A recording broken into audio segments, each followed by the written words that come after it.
Yeah,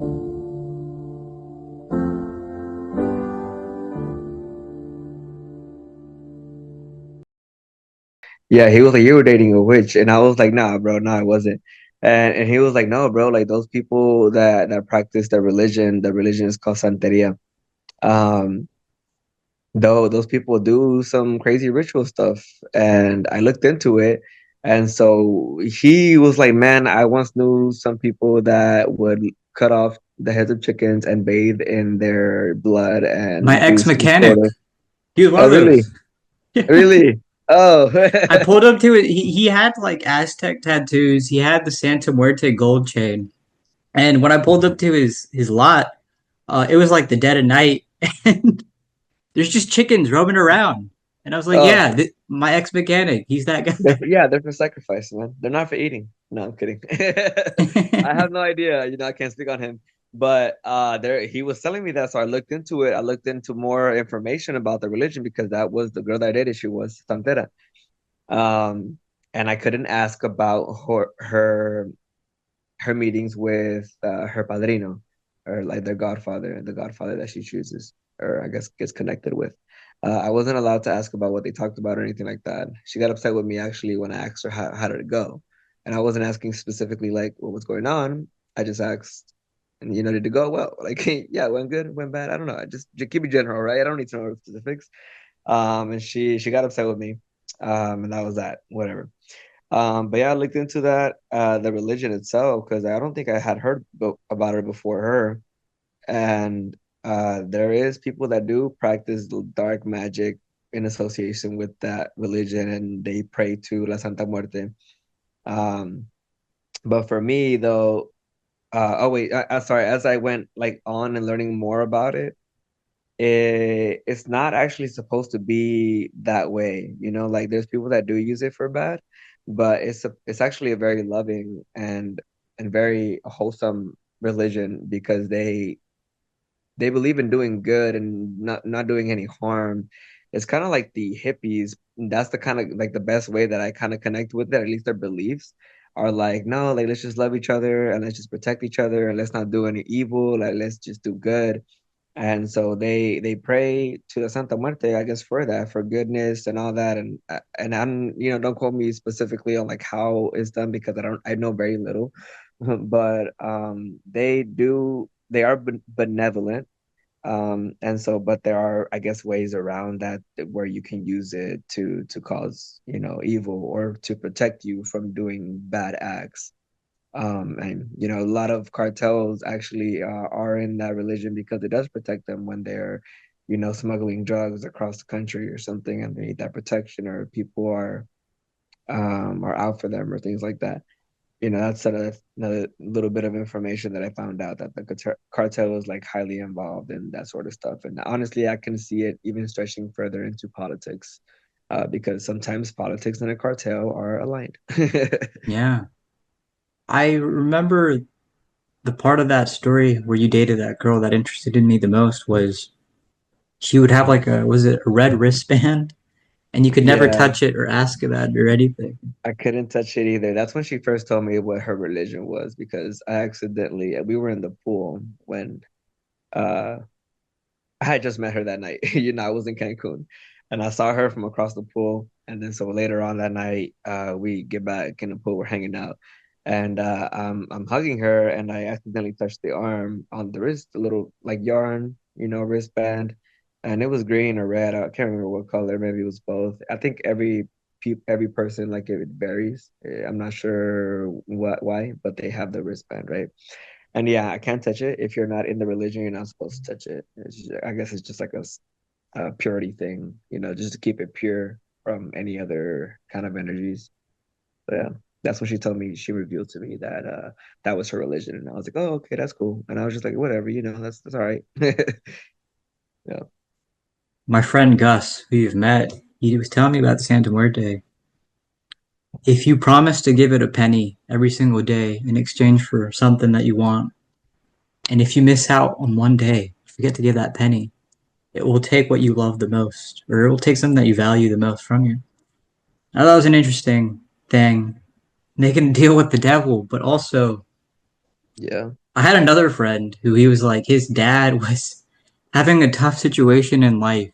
So he ordered like a giant Santa Muerte statue from Mexico. And while it was being shipped, he decided, no, I'm not doing this. He canceled. Oh. And my friend, he was like, but I feel like it still got to him somehow. So it was an Wait, interesting it story. was shipped to him or to his dad? So his dad had ordered one from Mexico. But Uh-huh. while it was being shipped, he just canceled. He's like, nah, I don't want to get involved. Yeah. Yeah. So, That's scary. Wait, so but he yeah. doesn't know for sure that he got it or not. No, no. So it never came through. It never came through. But what I'm saying is, he felt like his dad still had the superstitions of, oh shoot, like maybe it's had an effect on me because I canceled it.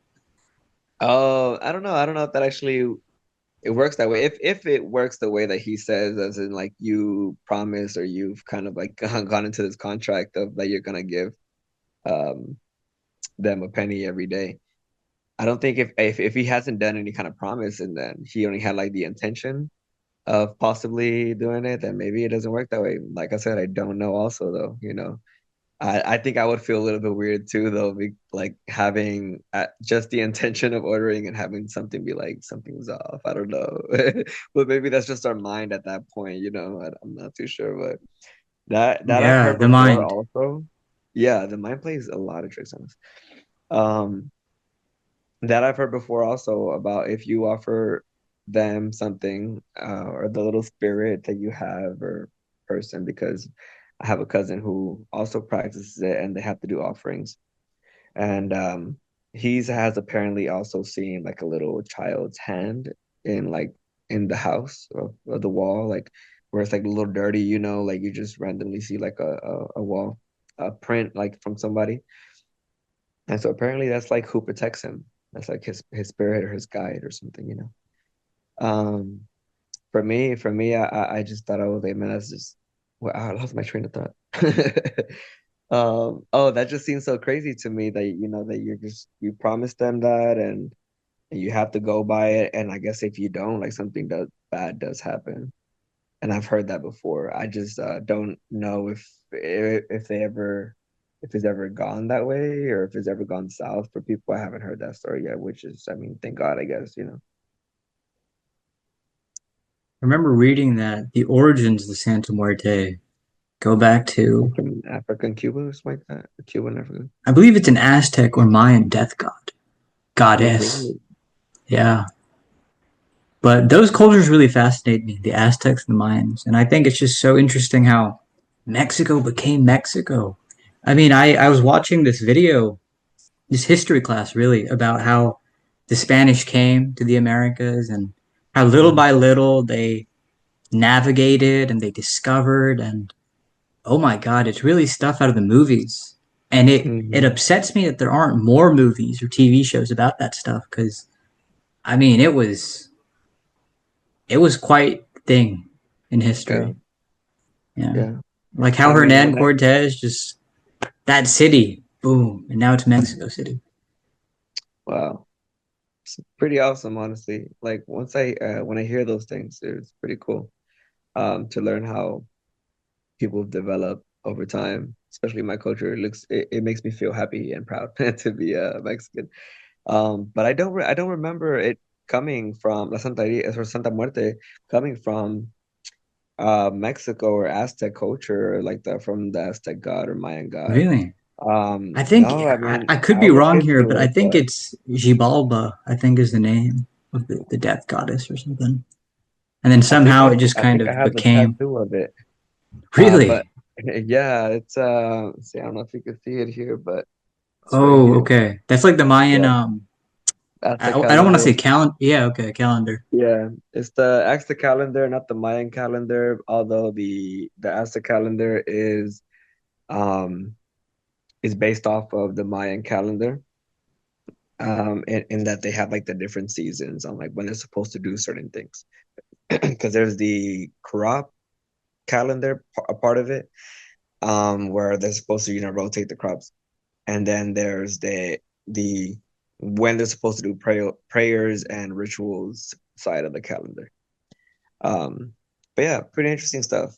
I remember from I because I did hear something about the this god right here. So this one I forget the name of it. And this god is supposedly like the one that they sacrifice somebody to every I think 50 years or something or so, 75. I'm honestly don't quote me on the range either. I don't remember, but they're supposed to do a ceremony of a new coming of age. And they're supposed to sacrifice someone from the tribe. And that's why he has or she has the claws. I'm not sure if it's a he or she, or if it even has a gender. I don't know. But that's why it has the claws on the sides too, that to kind of like grab the heart or whatever. And then like the mouth, you see the the tongue in there, that God eats them, and that's how you're supposed to keep him happy and satisfied. And you come into the new age, and it's peachy. I That's did funny. hear though from when I was telling you that I was researching that religion of Santeria. It was they were saying that it was a Cuban African descent, and I don't know if it came from Africa first or it came from Cuba first, but it was like because like there's a lot of African descendants in Cuba also. Um, because I guess they were brought down there as well. But they say that it started over there and then it just kind of traveled upwards to like Florida to then also out to Mexico and then down and all around. Honestly, it just spread everywhere. Yeah, no, I know that Santeria has that African influence in it, but the actual, I guess, idol of the Santa Muerte, from what I Oh, understand, it gotcha. is it originates to the Aztec gods, or it could be an African one. Yeah. I don't even know. That's what Yeah, I've honestly, heard. who You know. knows? I'm gonna look into that, and I think I could recall something about the influence of La Santa Muerte coming from Mexico. It's possible. That's why they call it La Santa Muerte. I don't know. Well, no, Cuban is also Spanish. Well, if I'm not mistaken, the Santa Muerte is only revered among the Mexicans, right? The other Latinos don't really have a reverence for that character. Yeah, that's why I think that it's more of a Mexican thing, and that's where at least that came from. And that's why I'm remembering it that way. But it's funny speaking on that now, and because we do not only that, but like Dia de los Muertos, we do offer days Coco, for yeah, Coco, love Coco. that movie We made do me offer cry. days. Dude, it's so nice, man. It's such a I yeah, yeah, it's a great movie, man. Yeah. Um, Renee was telling I me apparently it's a true story, and they robbed this lady's like her family story, and they just never gave yeah, her anything for it. I don't know yeah. how Isn't true that that messed is, up? but That apparently. yeah, I saw that too. I don't know how true it is either, but that's something Disney would do. So messed up, man. But whatever. What you gonna do? Or maybe I shouldn't say whatever. That's not okay. See, so that's an interesting thing you said right there. What are you gonna do? Because something I am seeing more and more of in my life is people around me being wronged by other people. And in a movie, for example, you see if somebody's wrong, they take care of business, they handle it. But in real life, it really kind of hurts, and it's very upsetting that people get wronged. What are they gonna do? Yeah. Sometimes you can't do anything just because like maybe lack of Do you believe resources. that though? That like what are they gonna do? Or believe that it Sometimes you sucks. can't do anything Yeah. because I feel like sometimes maybe you can, but Maybe you don't know how to go about it. there you go. Yeah. And then some people probably think they can, but then they go about it so wrong. Exactly. And it ends up messing up their lives. Hmm. For me, only this because of that part of me that I know could be a little bit doesn't think things through. Hot-blooded, I guess if you like to put it that way. Um, I will honestly always, I think, choose to just, or almost always, I think it just depends on what it is, to be honest. But I think I will always just be like, whatever, like let it go and let karma handle its business because it can possibly just turn back onto you and then you're screwed even more. My friend Amar, he is on Vengeance this is no podcast good. once, and he had said a quote which I really liked. He said, "We live day to day, but these things take years to happen." And he was giving like a general statement about whatever we're talking about. But like what you said, karma. I don't believe in karma necessarily, but I do believe in the idea that people get what's coming for them, Hmm. and sometimes it could take years for that to happen. Yeah. Actually, say that one more time. The quote. People get what's coming for them, but sometimes that could take years to happen. I think, man, no, I think that's a different thing. That's the interesting thing you're saying there, because I want to say that I've heard something similar and it came from the movie or not I think it was, yeah, Alice to the Looking Glass. It came from that movie. And I think the quote went similarly when saying that to stay in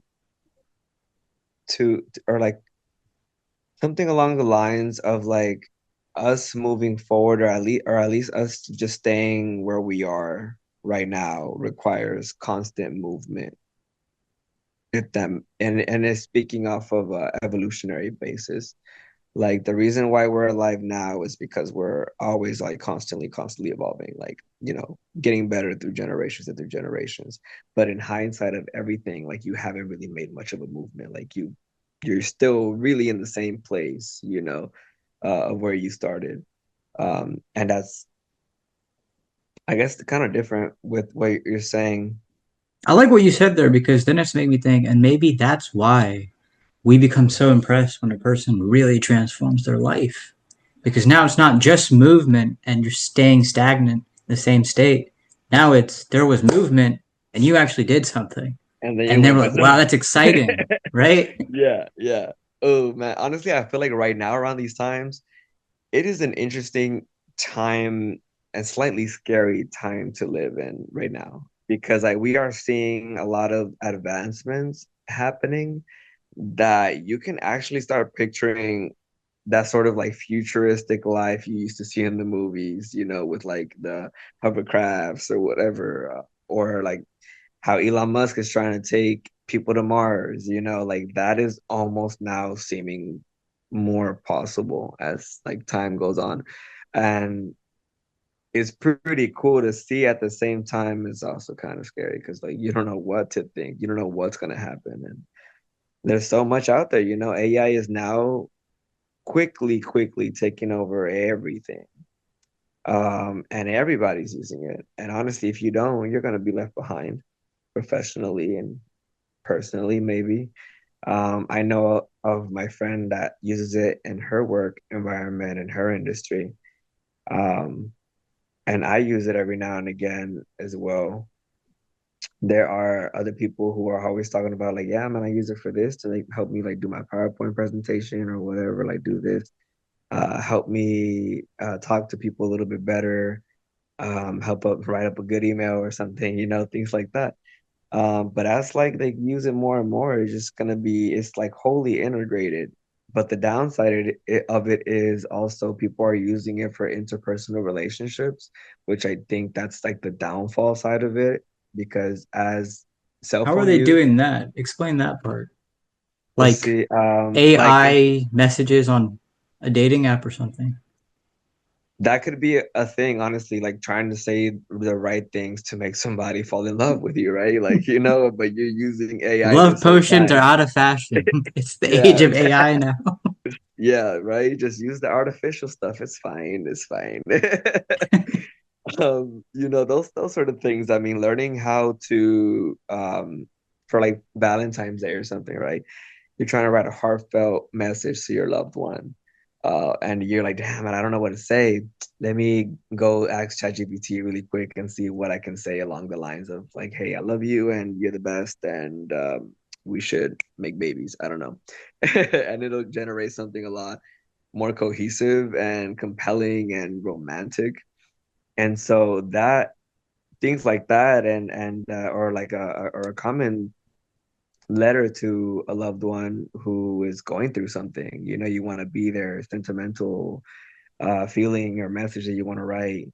If you don't know what to say, you'll ask them, ChatGPT, and they'll help you, right? But the downside about it is that you're relying now on the AI to take over those relationships for you. So now you don't intrinsically, or at least like know how to sort of react or talk to live in person. You won't know what to say to somebody who's hurting. You won't know what to say to your significant other to show them how much you love and appreciate them, because you just got that crutch now. And it's sort of a more of a like a disconnect that's being created up on top of the disconnect that we have created with the invention of cell phones and the internet. You know, you have a whole lot more interconnection through countries and people talking to each other on the web, but when you're next to people in real life, you don't really know how to talk to them. It's kind of weird how there's the disconnect right there. So I just feel like this is going to create an even higher disconnect when people are actually like in a living space together, of like how they're going to talk to each other and how they're going to be there for each other. It's going to be a lot harder for them. That's so it's really interesting. I'm telling you, really interesting time to live in right now, but also scary. Yeah. I feel like AI is the deterioration of the human mind. Mm-hmm. Because you use that Mm-hmm. word crutch, and I think it Mm-hmm. fits perfectly. I feel like, I mean, this might not be true, but maybe human brains are going to start shrinking, eh? Or just, Right? they'll Who be knows? left untouched in the head. Yeah. People just press a button and Yeah. things change. Maybe. Right? Maybe. I would like it to be where it's like you cohesively like have a symbiotic relationship with technology, and at the same time you're elevating your own mind, not using it as a crush, but using it as a learning tool, and like really sticking to learning it yourself. So, so that way it doesn't happen. I'm hopeful, but we never know. We never know, man. My parents will go out and they'll buy new curtains and they'll buy a new carpet and stuff. And I'll be sitting there like, why are we doing that? Like the carpet's fine, the curtains are fine. It's like, no, we want a new change. We want to make it look more beautiful. And I admire that. I think that's cool. After it's done. Before I'm like kind of skeptical, but after it's done. Yeah. But I feel similarly about, as you were saying, advancements in society. Sometimes it's like, well, who cares to go to Mars? Like, we're fine Hmm. on Earth, you know? Yeah. But it's like maybe after it's done, there is Like you didn't something know. worthwhile at the end of it. Yeah. Who knows? Like you didn't know something was good for you until you experienced it, you know? Yes, yes. And That's life. I wish I had the gift of seeing the future so I could know, right? But we don't, unfortunately. Yeah. Yeah, There's this man. movie called Mr. Nobody, and it kind of explores all these things that we're talking about. Being able to see the future, like this guy, Jared Leto's in the film, and they show that not only can he see the future, but he can also see the results of the different choices he would have made. So, oh, if I married that girl, what would life be like? If I married that girl, what would life be like? If I married this other girl, what would life be like? If I decide to live with my mom, what will my life live like? What If I would decide that to be live with like? my dad, what would life look? Yeah, and then I need to also see it that. it was an interesting film, and there's also a part of it where they go to Mars, and it's this Mm, other what would that world. be like? What would that be like? Yeah. So That's really cool.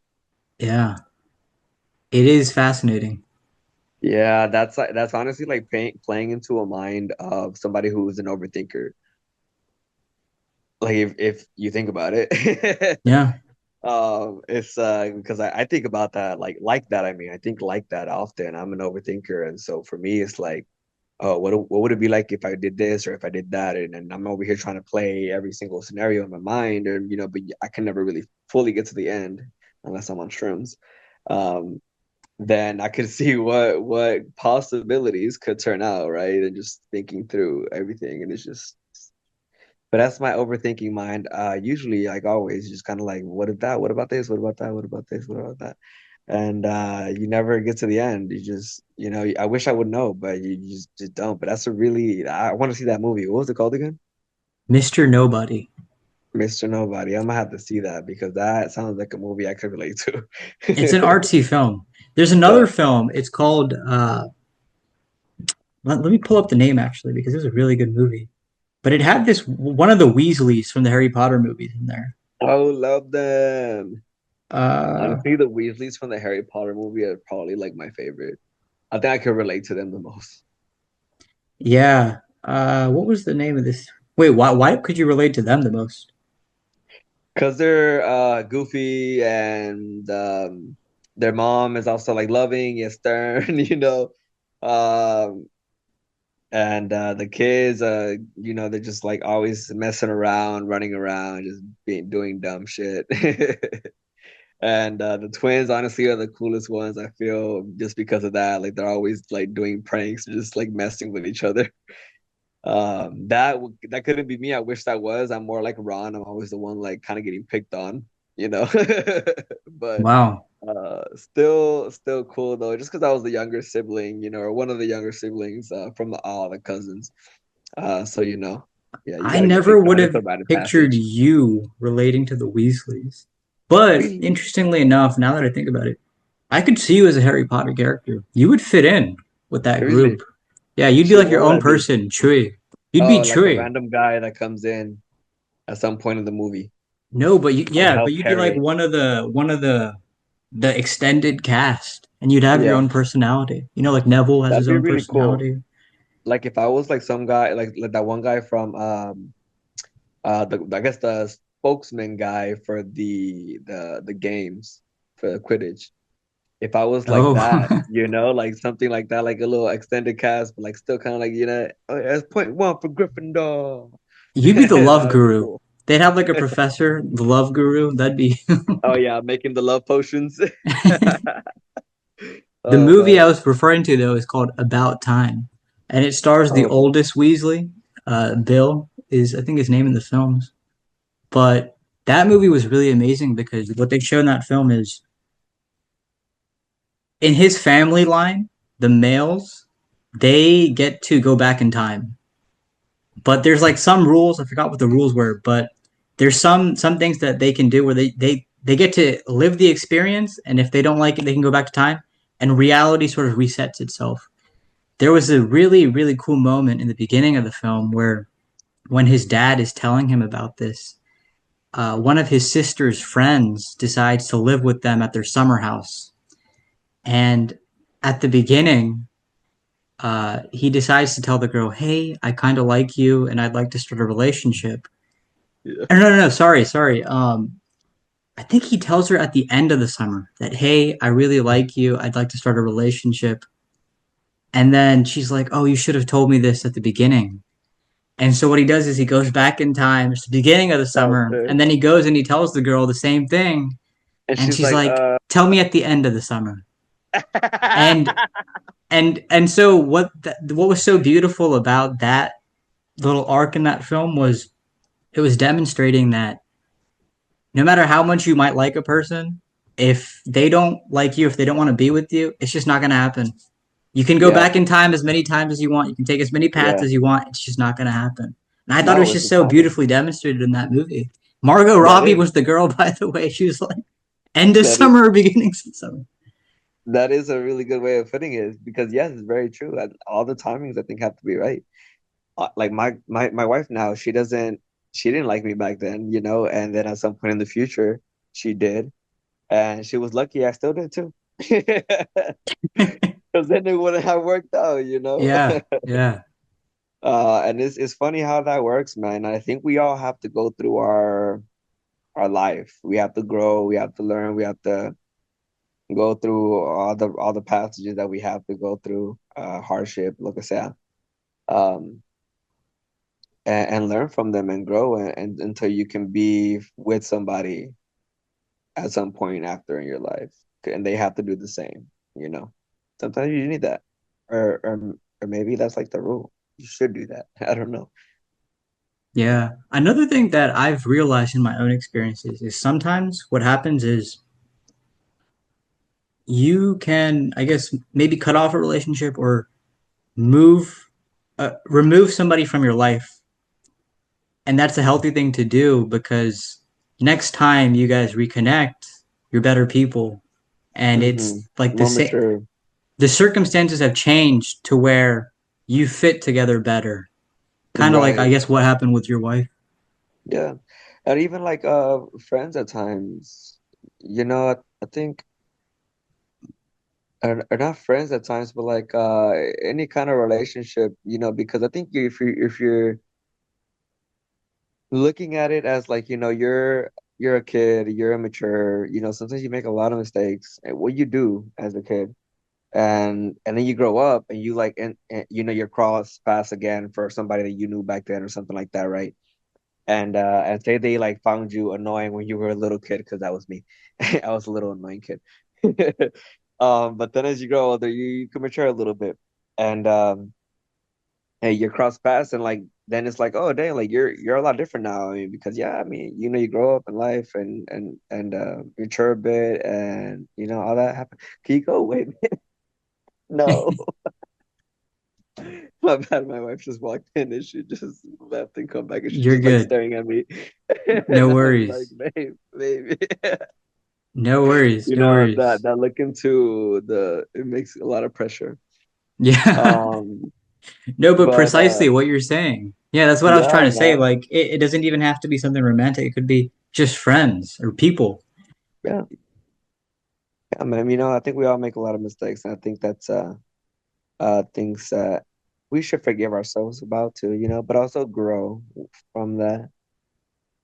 Because I know I made so many mistakes and I continue to make so many mistakes, man. Just little mistakes that for me, I'm just like afterwards, like, dang, why did I say that?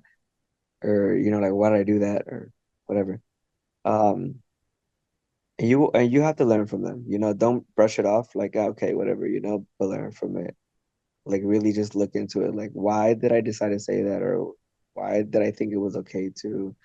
And how can I prevent that next time? So you don't look stupid or whatever. And I think as long as you're doing that, you're kind of checking in with yourself periodically, then we can only become better. You're a little older than me. You're married now. In your eyes, what is the mark of maturity? I could not tell you that because I'm immature myself. Dude, I swear, man, like I have I'll changed a tell you lot. what Let I me say think is a this. mark of maturity. I Okay. think a mark of maturity is not running over civilians in GTA 5 anymore. When you're driving safely on the road, That's a good that's one. the mark of maturity. I mean, I still like to do that. No, I'm kidding. Bro, if I would play right now, I think I would still try to get chased by the whole police force and try to make it. I think that's how I would play. But I mean, it's a game. But I understand where you're coming from. Um, and I guess not thinking childish maybe is how you're maybe kind of connecting it. But like, it's important to also keep your child side. You don't want to be boring or bland. Some people think that maturity comes with like not having fun, and that's just not the case, man. I think for me, I can't really say what maturity is for a fact, but I can tell you that I think I've grown a lot and learned from the mistakes that I've done. Maybe maturity takes self-reflection. I don't know. I think it wouldn't hurt. I don't think it would hurt, everybody, because as long as you're looking within and you are trying to better yourself every day, I think that could be part of maturity. It's really hard to say, man, but there's so many I think factors to so it's hard to pinpoint. And I also believe that an element of maturity is keeping in touch with your childish side. I strongly believe that, really. I think people lose that and they Yeah, become kind of like those creatures in that movie, Soul. You know how they're like lost or whatever? Do you remember that movie, Pixar I Soul? haven't seen it. I don't think I love so. that film. I love that movie. And Yeah. there's like these creatures where they become lost because they have this tunnel vision about how to live their lives and what to do in the world. And they've lost touch with their soul, with Mhm. who they really are. It's a good movie. I Like highly recommend. I think you would like it. maybe they would those people like incorporate jobs, you know, like just Absolutely. always painted that way, huh? Isn't that funny? That is It's funny. always painted that way that the system, those in charge, The they reptilians. yes, the reptilians, they are Illuminati. We're probably gonna don't post that one, that part. You're gonna you're probably your whole channel's gonna be taken down, bro. No, I'm kidding. Those Well, sorry, I just want to pause real quick. It's yeah. funny you say that, but the thing is, the culture has shifted so much where that's just such a common, casual thing to say. Oh, I know. Now it's People like say it like whatever. it's a cool thing. Yeah, and now and it's so crazy because way back then it was like, oh my God, like what? And they were like, ah, that's not real. And It's then like now they're talking about Voldemort. it Don't say more. that name or you're gonna be Yeah, cursed. yeah. And then now they're talking about it more and they're saying, oh, like it's real, it's real.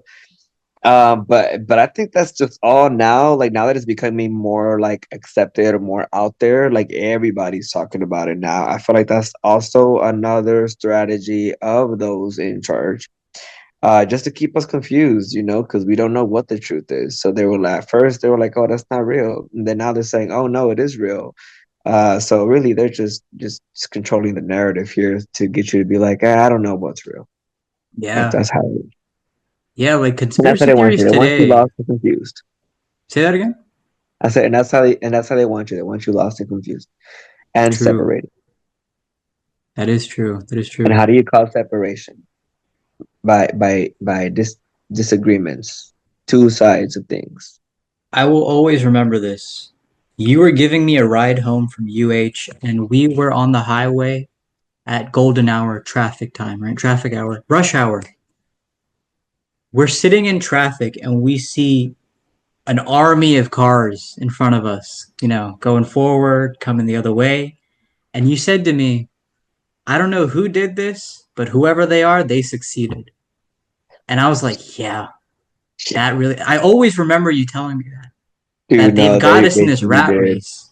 Yeah, yeah, they truly freaking did, man. That's all they wanted us to be, man, just to be little baby workers, little ants workers for the mama ant, or the queen bee, and that's really how they did it. Like it's so crazy to see every single person driving on the highway, like hundreds, thousands of cars every single morning, and then every single evening, and they're all doing the same thing you're doing. They're going to a job just to survive, honestly. And it's so sad. It's so sad to do that. And I think very few people have the opportunity to not be involved in that, right? And I want to get there one day. We'll see, hopefully. God To willing. not to Us God willing, all. bro. Us all the homies, God willing, we're able to do that. Um, but it's crazy, man. They did, man. They do that, and that's what they wanted for us. And so yeah, those people that are lost, that from that movie, that they lost their soul, they lost the touch of who they were, just because they just unfortunately like were trapped into that cycle that the rat race that they wanted us to join in. And we're only making them rich, and they're out there just doing their rituals to be richer, and sacrificing lives, and True. making blood True. cults. And yeah, dude, this crazy thing that I saw the other day, now that I'm thinking about blood.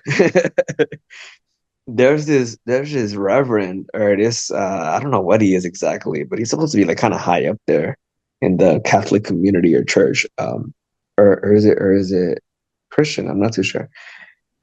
But his face, dude, honestly, he looks like he has a lot of plastic surgery. Like he looks pretty crazy. And his eyes, honestly, they look like dead eyes. And I don't know if you know like that term, if you heard that before. What does that mean, dead eyes? Like you see somebody there, but when you're looking at somebody and you look, the eyes are the windows to the soul. Like As we've you see discussed. nothing. Like you see nothing, like there's nothing there. Like it's just a blank looks there. And that's exactly like in these videos that this man comes out in. He looks like that. And I saw this one video where, yeah, I don't know, that was quick little thing they were doing. Of course it was conspiracy related because the caption has said they're not even hiding it anymore, they're doing it in front of your face. And what they did was, he got a knife, and he just kind of instructing everybody like on live television, like he got a knife, cut his hand, And he's like, all right, here I got my blood, and we're gonna just drip it on here into this cup with like I think it had wine in there. And he's like, all right, to the other person, he was like, all right, now you do it. And so the other person who did it, he cut it, drips his blood into the cup, and he's like, you mix it, and he was like, now we're gonna drink it. And then they both took a sip, and he's like, now his blood is in my blood. And the way he said, he was like, if you got energy or something, like I don't know, the way he reacted, and I'll try to find that clip and I'll show it to you. But the way he was doing all that, I was just like, wow, man, that's so wild. They're doing this whole blood covenant thing. I don't even know what's going on right now, but that just seems not Catholic Church or Christian Church or any religion, except for I guess dark religion. It doesn't seem like it aligns. Like doing those things does not align with what God intended us to do, right? I don't know, drinking each other's blood, and yeah, it's a little bit off. Yeah. Crazy stuff, man. There's this TV show called Midnight Mass. Have you heard of it? I've heard of it. I think I have not seen it. It was on Netflix, and I watched it at a there's a particular time in my life where I watched that thing, and I was what a show. And I told Gus to watch it as well, and it really got to him too.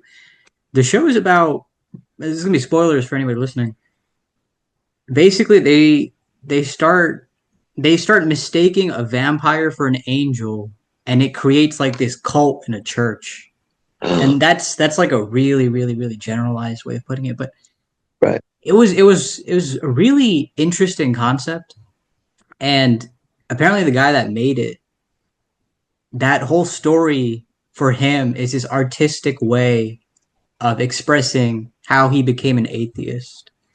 And I just Mm, thought it was such a strange story, but so artistic. Like something worth watching and kind of thinking about. Like, what is going on here? This is so strange. And so what you were talking yeah. about, the blood in the cup and everybody let's drink. So what was Hmm. going on? This vampire Yeah, was doing miracles for these probably like the people, and sort of they connection. Sorry, go ahead. this vampire was just doing these miracles for these people, and they just thought it was an angel when it quite literally looked like a demon. Because this whole time, Oh right? They wow, they hid the vampire. They hid the vampire from the people. But then it's like midnight because he mass, the looked so ultimate ugly. ceremony, and so they bring it out, and at first they all gasp like, "What's going on?" But then like the priest is like, "Guys, believe me, this is an angel or something." And they all buy into it. They're like, "Yeah, we believe Yeah, this," but it looks like a demon, quite yeah. literally. It was a shock factor for Yeah, everybody, and because he was doing all those miracles, I guess for them was like, okay, maybe we will believe in him, and then they little became by little they devoted, just just start. like that. Yeah, It was wild. It was wild. yeah. Honestly, that's a really crazy concept, and I can see the connection of that maybe he had with mistaking a normal human who is flawed and may have some demons within himself that he's battling to be put on this high pedestal, and a lot of people following him, and he could be doing crazy wrong things, but because he's so revered and put on this high pedestal, that he's like this so guy priest praying over us and all that sort of stuff. you know um People just, I think, blindly want to believe in something, and something good that'll benefit them, to take things off their plates and to take the pressures off their lives. And I get that, but we also gotta be careful. We gotta be careful who we give that faith to, because it's not like, I mean, for me, like, you shouldn't put your faith to some person. Like for me, you should put your faith into God, whoever or whatever that is, just God in general. I think of God as like an essence or some sort of like all around being. I don't know, but In the Muslim I tradition, there's this interesting concept. Sorry, I didn't mean to cut you off. yeah, go ahead. We believe your God is how you perceive him to be. So if he is good, and if he is merciful, if he is kind, that is your God. And that's how he will deal with you. But if you believe him to be someone who is showering your life with disappointments and all these depressing feelings and just bad stuff, then that's how he'll be to you as well, because that's how you perceive him to be. So this is like a very interesting Mm, concept that God is how you perceive him to be. And there's something very that's really cool. hopeful about that, to me especially, because as you said, you got to be careful where you place your faith, right? We all have to place our faith somewhere. You got to be careful where Hmm. that is. And yeah, just that idea. Your Lord is how you perceive him to be. Perceive him to be good. And there is goodness. Because another thing that the Muslims believe is whatever happens to you, whatever happens, there's some good in it. It might be hidden, it might not be apparent at the moment, but Yeah, there's some good in it. yeah, yeah. Those are the good things that you'll see later on. That you're Exactly. like, Like how we man, were talking about with your girl. You just you didn't know it until later on, right? yeah, and she didn't know it. She didn't know that I was a steal from the get-go. No, I'm kidding. No, I mean I definitely had a mic growing up to do for sure. But yeah, man, it's a really crazy thing.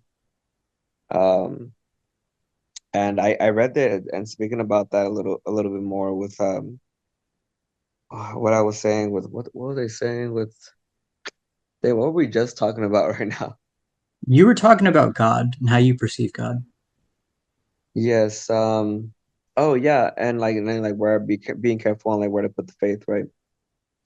And I came across this video, and I didn't honestly do any research myself, but I thought it was interesting because this guy apparently has found or got this old Bible before some of those, like there's like 7 books apparently that have been taken away from the Bible that people don't really talk about. Um, and he read a passage from there that people were starting to idolize Jesus as like God and praising to Jesus, and he kept telling them like, you fools, like you're not supposed to pray to me, you're supposed to pray to God. And that to me was like, that's so true, because like my family, well, my parents, no, that's not my dad's not really religious, my mom. My mom, she's a more religious one, but she always like, references, Jesus and his mom, the Virgin Mary, and you should always like pray to them and stuff or whatnot. And for me, I usually end my prayer in Jesus' name, amen. But that's exactly what you shouldn't do, right? If that scripture is him saying, you fools, pray to God, we should just say like in God's name, amen. So that's gonna be a change that I'm gonna be taking, because I usually do like have that kind of picture in my mind, not of Jesus, but like of a God, of a being. But I guess me saying the name may not help it. I'm not too sure how that works, if he catches my drift or not. But I think that's important there, that we should focus just on God as himself in the essence. Yeah. That's my take on it. But I like what you said though. I think I agree with that as well. With how you perceive him to be is how he should be. But then I'm questioning now. So if you think that God is, at least your God, say I'm a Satanist or something, like the devil's my God. If I see him as like I guess like a you know mischievous God who's just intelligent, or years of wisdom, but also can give me what I want with like like evil sacrifices and stuff. Like if I consider him also evil, or question if I am a Satanist, a Satan worshiper, do I consider him evil? Do I consider him as loving to me because he gives me what I want? Right? That I'm questioning myself. Well, first of all, it depends on how you define yourself as a Satanist, because there's two different schools that you could take it at. It's Okay. there's some Satanists where it's all theatrical. They just despise the idea of a god, and so it's theater for them. They don't really believe in this stuff. It's an act of rebellion, just a Got it. surface level, I guess, or maybe even deeper. But then there's the other one where they really do believe in the devil, and maybe they don't take him as a god, so to speak, but they have taken him as their protector or their ally. And here's an interesting thing in the Muslim tradition: we believe that when there's the day of judgment, people go to heaven and hell. There'll be people in hell where they'll be like, the devil will disassociate with them. And they'll be like, what? We took you as Yeah. our protector, our ally, our friend. And he'll be Yeah. like, that's on you, man. Yeah. I'm a Yeah. nobody. Yeah. I was like, I didn't tell you to do that. Well, here's the thing. He did tell them, but Oh, that's like his task. He's a deceiver. of And course, that's of the course. interesting thing about it. It's like Yeah. people like this is an idea that exists, I think, in all three Abrahamic traditions, Jews, Christians, Muslims. There's humanity, and then the real enemy is the unseen, the devil, the devils. And the task of the devils is to seduce, to tempt human beings to do wrong. Mm-hmm. And they know they're going to go to hell, but their intention is to take all the children of Adam, as many of the children of Adam as they And can with them. possible. Yeah. And so the Yeah. humans that are on the good side are like, yo, don't give in. Yeah. Don't do That's that. our enemy. That's our enemy. Yeah. Don't take him as a friend. Yeah. So if now it's like thinking like how you were saying earlier with like how you would perceive it. So if somebody perceives the devil as like as loving and caring to them because they're getting everything they wanted from him, right? Like is that also considered like how he would be with you? You know what I'm saying? Like because you were saying like how you perceive the God, your God is like how he is with you. If you think he's gonna put bad in your life, then he's gonna put bad in your life. You know, if you think he's gonna be kind and loving, he's gonna be kind and loving to you. So if they do that kind and loving side to the devil, is that like still thought of as the same way? Or do we just have a base of that we know like we have a base that the devil is the deceiver and he'll maybe show that to you, but he's at the end of the day gonna deceive you. I think human beings can do evil things and still get what they want out of that. Yeah. But that doesn't change the fact that it was an evil thing. And so even if you did, it there's another interesting concept in the Muslim tradition. People that ally themselves with the devil, they might think that they're on the same level or that they have some control over the devil. They might think they're Aladdin and Genie's Mm, their little, mm. Right. on the Yeah. Yeah. leash. Yeah. But Yeah.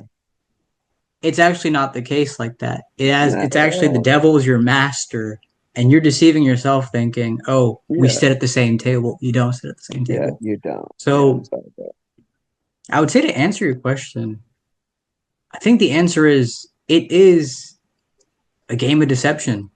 Yeah. Even if I you think get what so you too. want out of the devil, it's deception.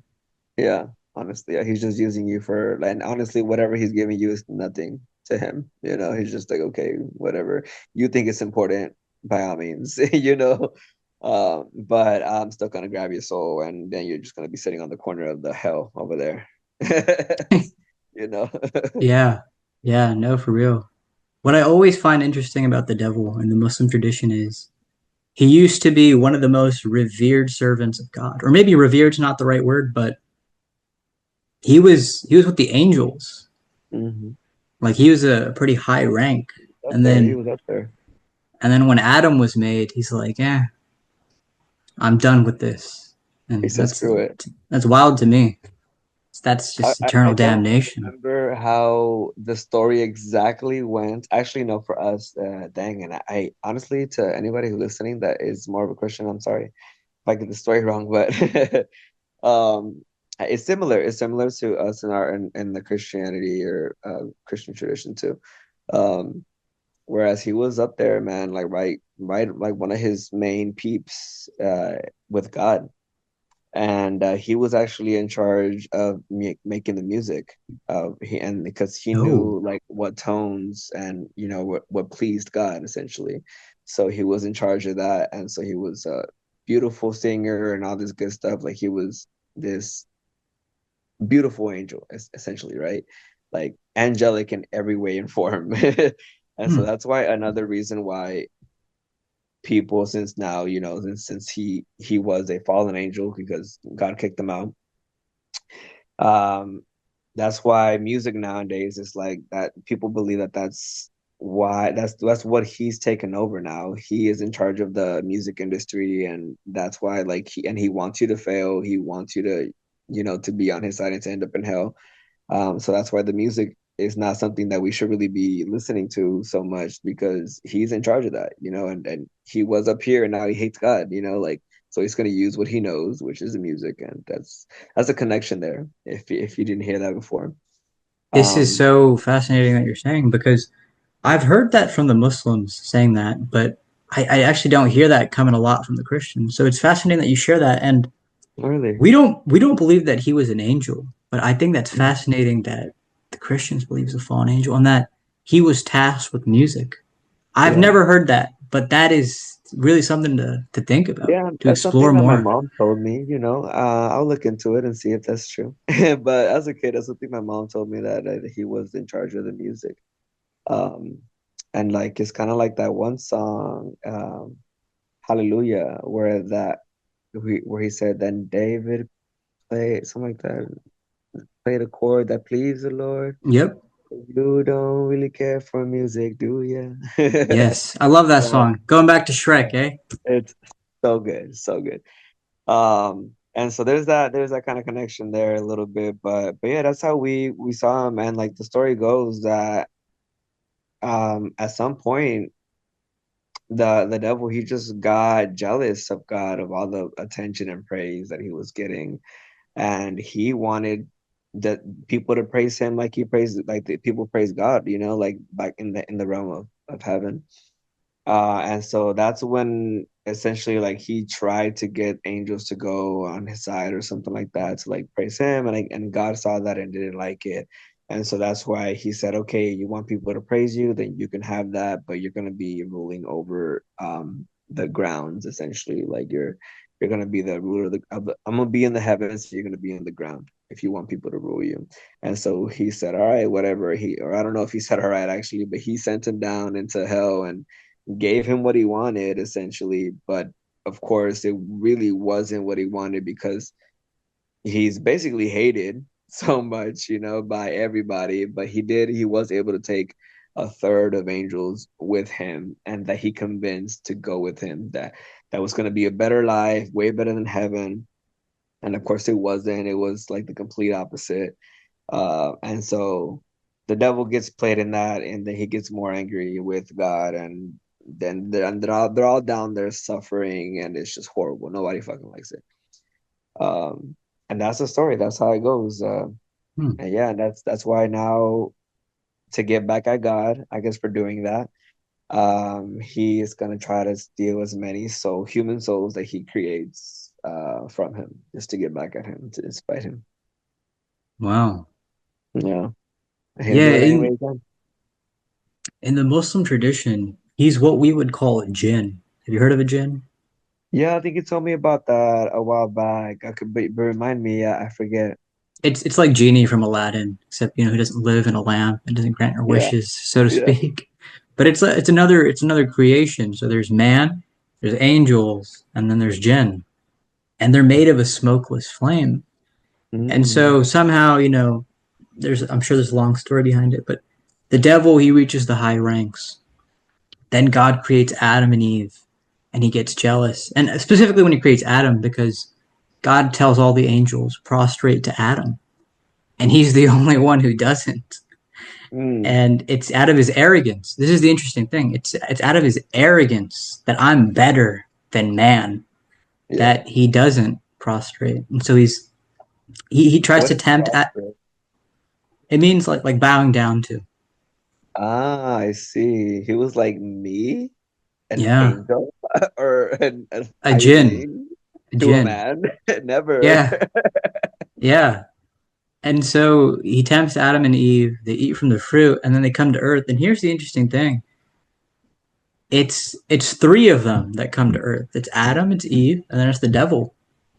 And Mm, it's like, and God says, believe it's in the Quran where there's this idea that you will all be enemies to each other. And it doesn't just mean mankind against the devil, it means man to women, yeah, women to man, man, and and both of then them to all the devil. okay, Yeah. yeah, And so I think that's so interesting because like with any relationship you have with people, there's just always going to be these hurdles, these obstacles that you have to go through. yeah. It's fascinating to So me. God said that to them, or the devil said that we're all gonna be enemies to them. No, God said that to them. I don't know if Um, it was be- enemies necessarily, but you will have like conflict among each other. Like that's yeah, and just that's that's after they life. ate the fruit. That's yeah. When they came to Earth, Okay, and they ate the fruit, and then God got mad, and then told him that. Well, they ate the fruit, then they came to Earth. They asked for Oh, forgiveness, then they came to Earth. Yeah. wait, so the tree, the life tree, whatever, or not tree, maybe it's not a tree, maybe it's, I don't know, anyway. It's not, it's not based on Earth, the realm of No, Earth. it's not. It's not. But I know there's a place in Africa where people say apparently that's where Adam and Eve Yeah, met. yeah, that's why they say Yeah. that like the garden, whatever it's called, Eden. yeah, Eden. They say that it's somewhere on Earth, and that's why I'm like, I want to go, but also like we're not allowed, right? Like still, like, Yeah. well, I guess, yeah, no, we're not allowed in that area in general Yet. from God's, Oh, from what God said, or did He just say not to eat from that garden? He just said not to eat from the fruit of the garden, but He just didn't say not we. that one tree. Just don't go to Yeah, that tree. Don't eat from that tree. but we can't. But can we visit? Is the question. Did He say if we can visit or not? I don't know. Well, I guess you'll have to find out in the afterlife, eh? Because apparently it's up there.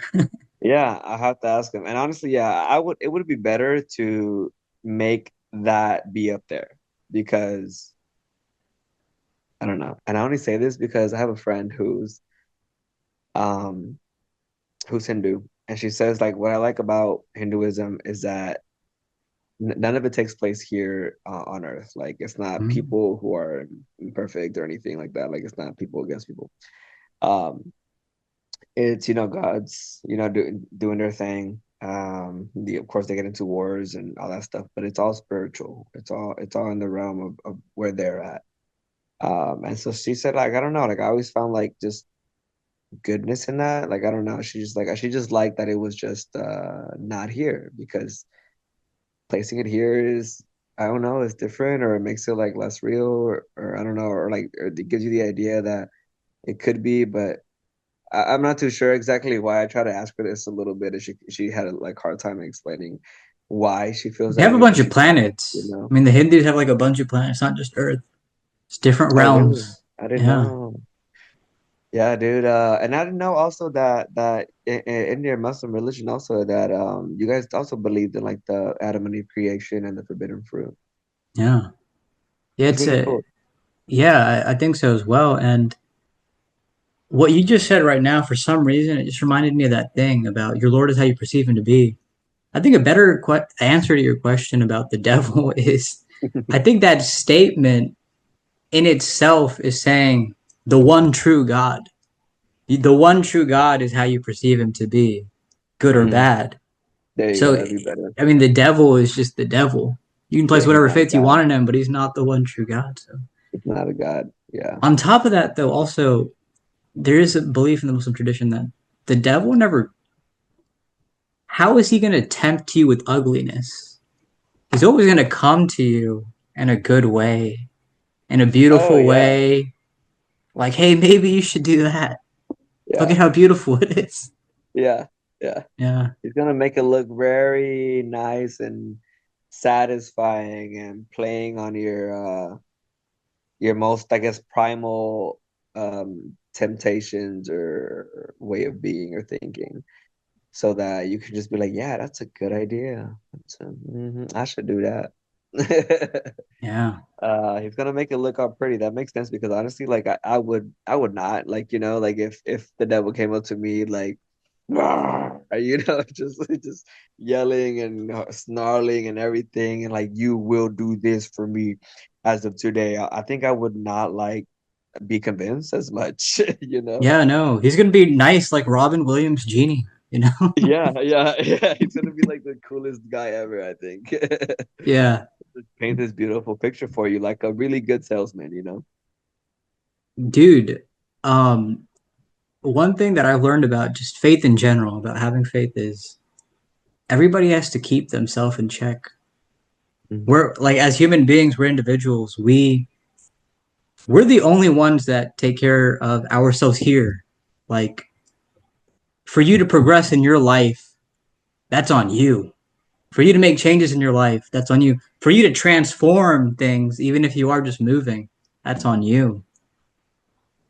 It's an individual journey for everyone, huh? Yeah, and that's hard sometimes. It's a hard reality. But Good. you, from what I've seen, Yeah. you brave up to that. You face that. Yeah. You embrace it with a smile, from what I've noticed. Oh, thank you. Well, that's very sweet. Um, I don't know, man. I think I'm overly optimistic. And sometimes that's good because, as life gets challenging, you have to hope that there's going to be better times in the future. But then at the same time, it's like, how naive can you be thinking that everything's just going to be all right, you know? It's a It's fine I don't line. know. Yeah, my wife always gets upset at me at how positive I am because she could be going through something, and then I'm just like, it's okay, it's gonna work out, don't worry. Like that And she Bob goes, Marley song. bro, yeah, literally. And she goes, shut up. She goes, it actually makes it worse that you think everything's gonna be all right. So just stop. Just stop. And I'm just like, okay, yeah, sorry, baby. You Dude, something know, I wanted to ask was how yeah. does your wife feel about your snakes? You have three giant snakes with you. Yeah, she hates them. She hates them. Absolutely. And you know the worst part is that she has to work right next to them every single day. Oh my God. Yeah. But she's like, that's how you know I love you because I would never. Thing is though, sometimes I feel like she's just BSing just because she says she has an innate fear of them. But like she's next to them all the time and she doesn't show any fear at all. Like, Have so I they don't know. escaped in her presence? No, never. Which I think that could also probably be something that would trigger her fear. If she saw them like slithering on the floor, so she might like freak out and just flip and bounce off the walls, like that I could probably see happening actually. Um, but no, she doesn't like them. But she at time has had this this courage to get exposure therapy. And so she would tell me because I have a little baby one too. Well, I guess she grew up a little bit now, but at the time, small little one fits in your palm of your hand. Very cute. Um, and she was like, okay, I think I want some exposure therapy. And so I would grab the snake and put it in her palm, and she would just like hold it there, and she would just kind of like play with it for a little bit, like for a few seconds, maybe a minute, and she'd be like, okay, okay, I'm done. Just to try to get over that fear of snakes. But yeah, man, she hates it. She does not like it. And for me, I want to breed them because now I only have two actually. I gave one to my friend's daughter because she loves snakes. Hmm. So I gave one to her for her birthday. Um, and I want to breed the ones that I have. I have a male. He's like full on ready to go to breed, and the other one is almost of age. She is about a year old right now, and she needs to be somewhere around 2 years. A year and a half, 2 years. It just depends on her weight. I think they need to be about like 500 grams or something like that. Um, and then I she'll don't be remember. Has Armethius ever bitten you? no, no, they've never. None of them have bitten me Okay. before. Yeah, no, these are ball pythons. Ball pythons don't bite. Are you They're ever more concerned in the back of your head, like, man, I might get eaten one day? no, not at all. Because I know that this species does not bite like humans. They're scared of humans more than like you're scared of them. So if you try to get close to them, they just back out. Like they just go like, "Whoa, what are you?" You know. If Have they they do gotten strike, used to you? I guess if possible. I do handle them as much as I can so that they do kind of get used to me. Because not to say that universally ball pythons just don't bite humans, because when they're babies, instinct is to be defensive and survive. So they come straight out of the womb. They don't know what this big man is in front of them and what they're gonna do, try to kill him. So they could be defensive and strike. Just to like kind of give you like a warning, like stay away. Um, at times that also happens whenever females are being protective over their eggs. They'll strike at you to protect their babies, but only in those cases where you can get like a nick. But it's not like a bite to where they're gonna actually try to like constrict you and eat you. They won't do that. Mm. I had found out a couple years ago that one of my great grandfathers from my dad's side He was apparently famous because he killed like this giant anaconda, like around his village or something in the jungle. It's like, and they called it like a dragon. Like that Ooh, dude, he killed the him. Dragon Slayer. The Dragon Slayer. Yeah, so I come from a Dragon Slayer. Insane. That is amazing, bro. Yeah, Bro, no wonder. It explains a lot. That's why he's you such a know. fire Thank breather. you. I appreciate it. Yeah. Alhamdulillah, yeah. No, but I don't know if you know this. I don't know if we've talked about this, but I got chased by a shark in Miami, bro. No freaking way, dude. How? Yeah. Okay, so it was my friend's bachelor party. We're in Miami. It's the last day. We're like, How old yo, were we're you? gonna Hold go on, into how the old were you? beach. How old were you? Dude, this was a few months ago. I was 23. Oh, dang. This just happened. Tell me You more. know, when my mom is at the beach or when my grandma's at the beach, they will never let me go far and deep. It's not gonna happen. They'll always call me back. Hmm. But I didn't have my mom on the beach. Didn't have my grandma. It was just a Oh, so bunch of you us said push guys. the limits. Yeah, yeah. So I remember I started swimming far out, like deep, because I like swimming, and I just kept going. I kept going, I kept going, and I was far out, and I noticed to my right and my left that nobody's out here this far. But nobody has called me out for this, so I'm here. So you're like, oh, One I'm of my fine. exactly. My friend, he joins me, and we're just waiting in the water. We're having fun. The waves are Yeah, coming, this sure. and that. And then all of a sudden, out of nowhere, the whistle blows, and it's the lifeguard. And my friend goes, "Oh, we're probably too far out. They're gonna give us a ticket or something." And I jokingly say this to him. I'm not even being serious. I'm like, "Oh man, it's probably a shark." So we're being calm. We're being casual. We're making our way back, and there's like another whistle, and it's like more powerful. Like yeah, Yeah, harder. and you see like a bunch of these people. Like everybody's out of the water. It's just us that Yeah, are still back here. yeah. We're far. And so we're making it back, and I say to him again, and I'm being casual. I'm like, bro, it's probably a shark.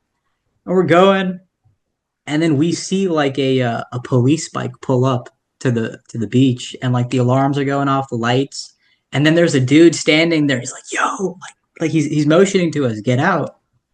And I say it again to my friend, like, yo, it's probably just like a shark or something. I'm not being serious about any of this. And then I look to my right, and literally 2 feet away, I see it in the full flesh. It is a shark. I'm like, bro, it's actually a shark. And so we're swimming for our lives. My man, he's so tall, but he doesn't swim. So he's panting. He's like, Mm. oh, oh, his face Oh is no. dropped. And Oh dude, no. we did we made it, man. I mean, we swam Dude, and he ran for our lives. The only ones in the water, and we just barely made it out. The shark had tailed us to the reef. Insane. that is ridiculous, bro. You almost died. Yeah.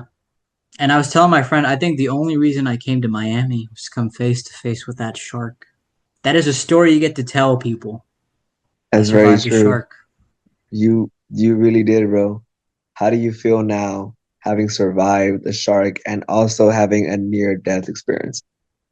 I am immensely grateful to God. Alhamdulillah, that was Yeah. something. But I mean, I gotta say that honestly made the trip, bro. I mean, we did a Yeah. lot of fun things on that trip, but that That was shark, a highlight. that was the highlight. That's something you Dude, take honestly, away. the crazy part about that story is that it could have gone it could have gone two ways, but it also was still gonna be the highlight. It was still gonna be, yeah, yeah. It wouldn't be, I guess, a positive highlight if the other part happened. But it would have been the focus, like damn, like that trip was the worst, like because of that. Or that trip was the best because of that. Like, it's crazy. But that is insane, dude. That is so insane. Yeah, never have I ever done that. And wow, wow. That's Yeah, crazy, bro. I I couldn't get imagine, like, the I mean, how did the guy with the I guess the water bike you said? Are you talking about like the jet skis or what? no, no. It was a like a like those four-wheeler bikes that you have in GTA, but it was like a police one. And so he Oh, it pulled was up on on the the ground on the sand. land. Yeah, yeah. Oh, and We he were just the kept only telling you ones in guys the like, water come over on, come there. on. Yeah, yeah. Fuck. Oh my God. So Well, they say I they say that sharks aren't supposed to, naturally be, aggressive towards humans. unless they like do smell blood or chum or something like that. But like still, still like that's actually ridiculous, bro. That is, I'm still kind of in shock for you right now.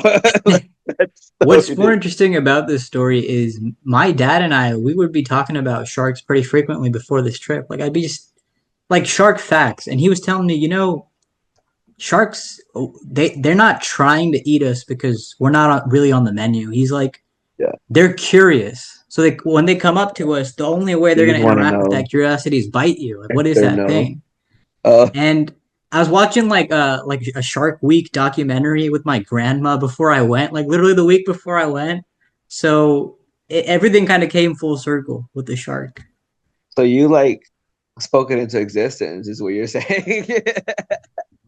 Miley Cyrus, and I agree with her. I remember thinking this before I even heard her say this, but she's like, I'm careful when I write things because they can manifest into reality. And I agree with that. It's happened. And I think it's true with speaking as well. Yeah. You can speak things and No, it can truthfully. happen. No, yeah, for real, bro. It's a crazy thing. I wish I had a better control, right, of that. But hey, just be cautious, be cautious of what you say. Yeah. Um, that's what they say also, like going a little bit back to like the music industry and like kind of being dark. That's what they always say also, like be careful like the things that you say as in like what you saying and what because you never know what you're actually saying, what message are being said onto your life. And it'll just, affect you in a negative way. That It's is crazy. true. That is very Yeah, I don't true. know. We gotta be I real cautious. remember thinking that about like Kurt Cobain, for example, or Chris Cornell, where I mean I love the songs, but some of them are just really dark. And then the ending of those people is sad, to say the least. So I know what you mean.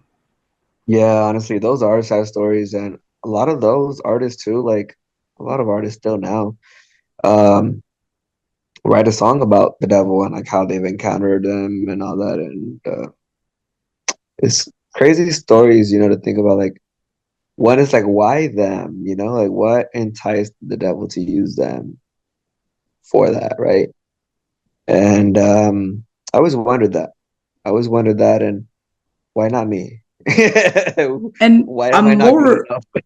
I'm more and more curious about the origin of music because this idea of making a deal with the devil, so to speak.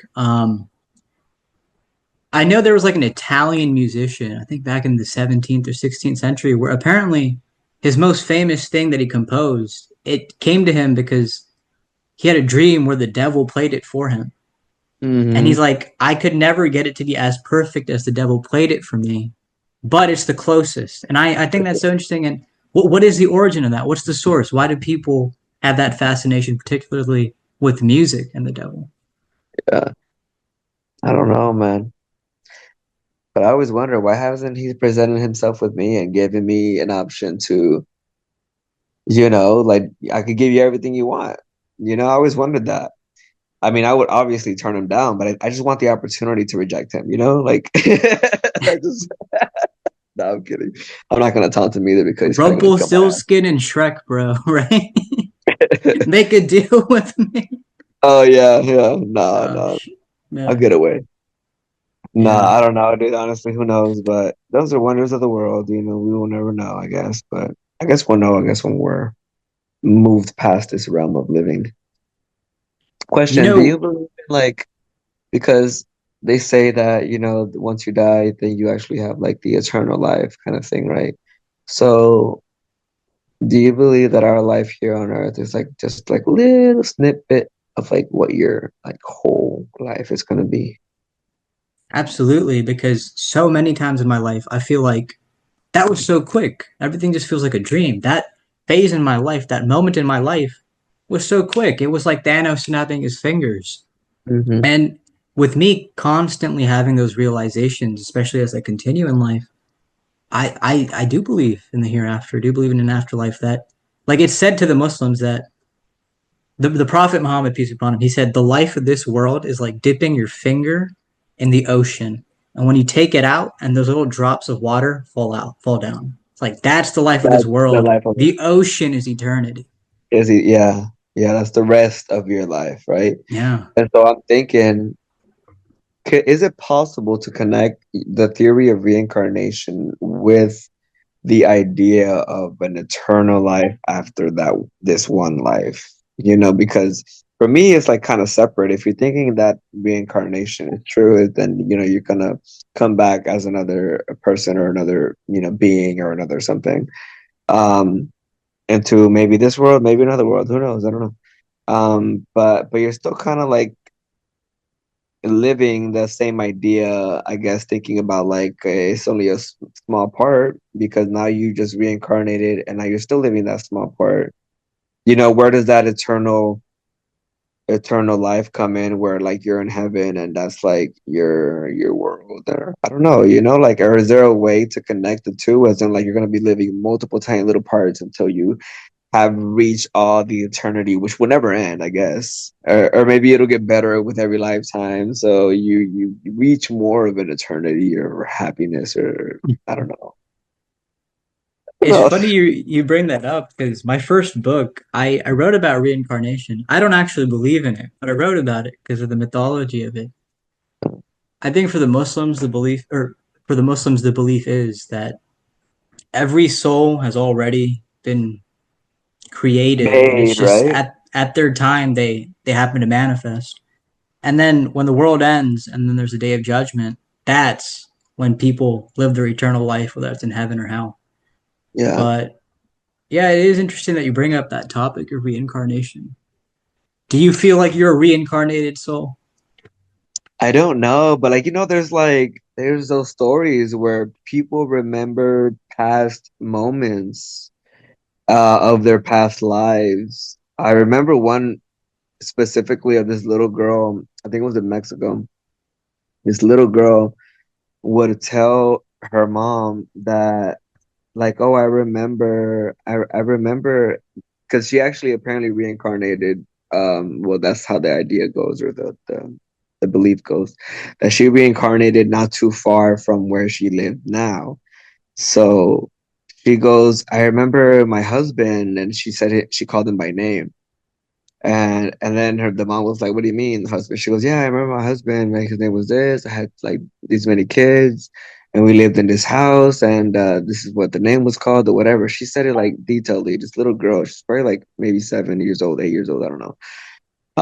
And so the parents decided to investigate some more, and then they found the village, and the husband was still alive, an old man, and he was able to confirm that, and she was like, yeah, like that's my husband, like we were married, just I am her, like, my name is this. And so that always seemed really crazy to me, that this little girl, like, I mean, I don't know, we don't know, because she could have been taught this story for a good, press release, whatever. Who knows?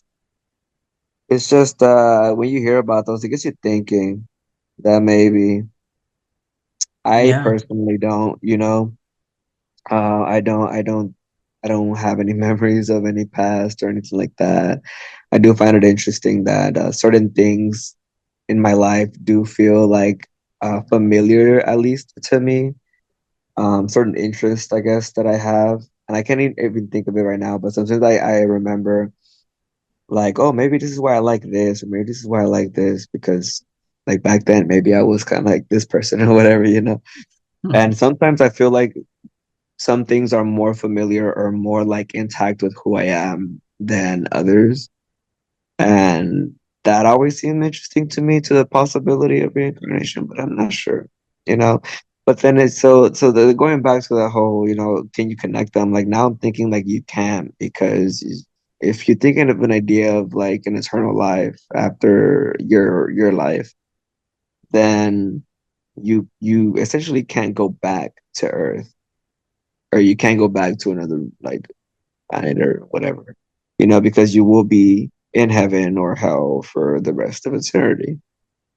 And that'll be like your life essentially. I wonder what you'll do when we're over there, like, will you be like a servant of God? You'll be Will you, living the best of best lives. That's what they say, right? But like, what is best the best lives to you? You know, like, So what if? here's the fascinating thing. I have to admit, embarrassingly, I don't know enough about this, but I do know this for a fact. The Muslim tradition is the only religious tradition that has the most amount of detail about what the hereafter and the afterlife will be like. And Oh, that okay, always fascinated me. I never explored it as much as I should, but that yeah, fascinates me. it's really cool. Yeah, but reincarnation, I again, I don't believe in reincarnation, but Yeah, I do sometimes feel like faces get recycled throughout history. So maybe not the exact same face, but similarities. You know how we have doppelgangers in the world? yeah, Like yeah, I feel like faces, just because of genetics or whatever, I feel like there is yeah. a recycling of maybe how we look over time. You know, our genes are, I think about, if I'm not mistaken, I just learned this last semester. All of humanity's genes are about like 98% or like 99, somewhere around there, percent similar. There's only that 1 or 2% difference in chromosome, or in not chromosomes, in I think the specific amino acid of a gene of what make the vast like differences in everyone. Like, and that's just a crazy thing to think about. So I feel like the right combination could create that doppelganger, right? Like, and it's not even like the right one, but it's just the most closest one to you, which is pretty Yeah, interesting. Yeah. doppelgangers. Oh my God. I love that concept so much. It's like, yeah, it's so interesting. Have you seen those videos again, going back to conspiracy theories? Have you seen those videos where like artists from nowadays, like Beyonce, Jay-Z, um, who else? I think those are the top two, honestly. Kanye, some other ones, a lot of other ones. Have you seen like where they will post pictures of like this is who they were back then in another life, but like they're trying to say that they're like time travelers because they look exactly the same. Like they look exactly the same. Hmm. So their theory is like these are time traveling people and they're immortal and they're always like they're lizard people or whatever, right? And so they're constantly living like different generations and lives, and like this is a picture from when they were alive back in the 1700s and now whatever. And the It's like honestly King the the Conqueror. resemblance, dude, the resemblance is really like that's basically them, you know. But who knows? It could be photo editing, it could be this, it could be that, or whatever. It could be a doppelganger, you know. We don't know. But Well, I I just think found that's that that's really under the interesting. umbrella of why I feel like faces are recycled. Because I know what you mean. Like Yeah, sometimes you'll find a painting from I don't know 1800s, 1700s. Like oh, that person kind of looks like that other person. yeah. So I know what you Like mean with that. yeah, like yeah, I might walk by one day somewhere and I'd be like, oh damn, that picture looks like Omer. Yeah, That's yeah, interesting. yeah, Yeah, dude. man. Going back to this story about this little girl, and oh, that was my husband. You were saying, stories like that just make you think about stuff. A story that has been just making me think about stuff, and it's actually from Mexico, is the story of Juan Diego. Do you know who that is? No, I'm not He good with my was he history. was the native who, in the early days of when Christianity came to Mexico, he was at a hill in Tepeyac, and then the Virgin Mary apparently appeared to him, Oh and yeah, and and then then he like it became the created. cloth, and Yes, like yes, all of a sudden it's this miracle. Have you been to yeah. that church? No, I haven't actually. I've been to one though where the Virgin Mary had appeared in on a rock, and it was like pretty good, and I went to go see the rock and everything, and it looked like honestly pretty good. What had happened was I think lightning had struck that rock one night, and it was actually in not too far from where I live in Mexico. um but it was interesting, yeah. But that's one of the many sightings. That's the only one that I've seen that like has been one of those closer connections to the Virgin Mary. But I haven't gone there. I don't know where that one's at actually. Is that like by Mexico City? I believe it is in Mexico City. Yeah, I It's think it it's might it's a place be. called Tepeyac. I think it's outside of Mexico City. Yeah, maybe it might be around the area, but I think it's down south where that was. Okay. Yeah, but no, I've only been to that one that I told you about, man. It was pretty interesting. Like the if I will show you, I don't have a picture, but I'll try to look it up. It does look like the Virgin Mary, but I don't know, like you never know. Yeah, or like just the other day, I was watching do you know Zach D films? He's got No. like these funny shorts on YouTube. He puts Oh out the yeah. most random stuff, and Oh one of nice. them was like back in medieval times, I think. There was some town where there was a dancing plague. This one lady started dancing, and everybody started following her, and people were dancing for a whole month in that town. It's like, I what heard about happened? What was going on? I heard about that story. I don't know if it was that one specifically, but there was like sort of a spell over a town where they just danced. They couldn't stop dancing, but a lot of them danced to their death, Yeah, and yeah, that was just wild. And some people say that it's some kind of like possession or something, but we don't know. yeah. It's It's interesting. interesting how this whole conversation, no matter how many different directions we try to take it in, it always kind of came back to the paranormal, the Yeah, or superstitious. religious. Yeah, or religious. Yeah, Yeah. yeah. Yeah, it's because it's really But interesting stuff, man. I mean, that I feel like I could talk about a lot because I have a lot of questions. I have a lot of theories, like I'm sure everybody does too, like it's interesting stuff to talk about. And I actually like also whenever it's we find similarities to with the beliefs. And honestly, it only reaffirms.